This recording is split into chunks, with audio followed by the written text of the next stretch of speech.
Alright, the ultimate commuter e-bike build is happening. Today I did the teardown. And you know, every time I do this, and even when I do regular bike repairs, I just, even with newer stuff, you know, they just are under-lubricated, not tightened, wrong adjustments on the bearings. And even if you buy a brand new bike for this project, gosh, I don't want to tell you, if you get a really nice bike from a bike shop that's kind of up there in the price range, you should be okay. But you know, some of this is beyond the scope of your average person, and I don't know, it's kind of hard to say. But so anyhow, an hour or so ago, this was a 30-pound riding bicycle, the Toronto Advantage.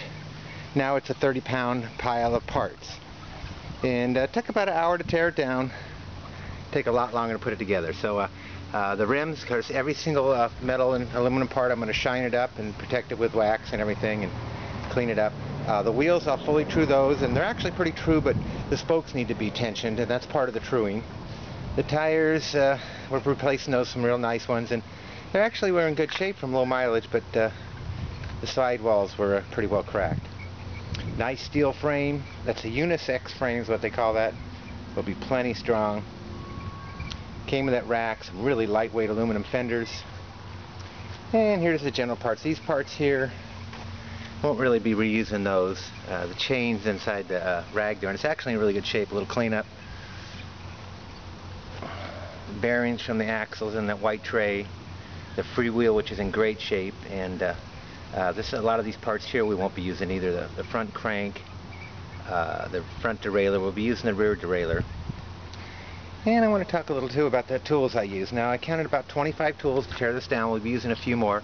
These are the standard tools I used right here, and you know, wrenches, screwdrivers. That stake is a tool. I use that when I do the forks. And then of course I use some bike-specific tools. Some cone wrenches for the wheels and for the bottom bracket and the fork. Tire levers. That little tool, that black tool right there, is for getting the valve stems out. A crank puller, chain breaker, and that round item there, that is a freewheel remover.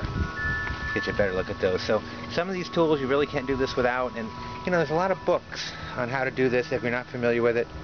And the bike you do it with may not need all this, but you know, I really like having nice smooth rolling bearings, tightened parts, adjusted everything, so it makes a lot of difference. So anyhow, the bike is torn down. Some of these parts we won't be reusing, but little by little I like tearing them down this way. You don't have to do it this way, but it's good to redo all the bearings and the fork and the wheels, and we won't be using the bottom bracket because we're using the Electric Cycles E-Rad, so that's not a big deal. But so I'll be able to polish and protect every bit of the steel and aluminum, get it looking really nice, reassemble it to the point that it's riding smooth and nice, and when we put that mid-drive in, it's going to be pretty nice. Okay, so there you go. I would like to do a bit showing every aspect of this teardown and re-lubing the bearings, cleaning everything, get it just the way I like it. I might do a few things on how to adjust the bearings. I've got my own little tricks through the years on how to get them just right so they're not too tight or not too loose.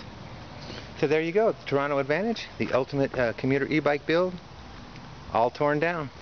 Alright, well, thanks for following along. I'm going to take quite a few articles to make this happen, quite a few videos, but I think the end result will be pretty nice. Alright, well, thanks for following along.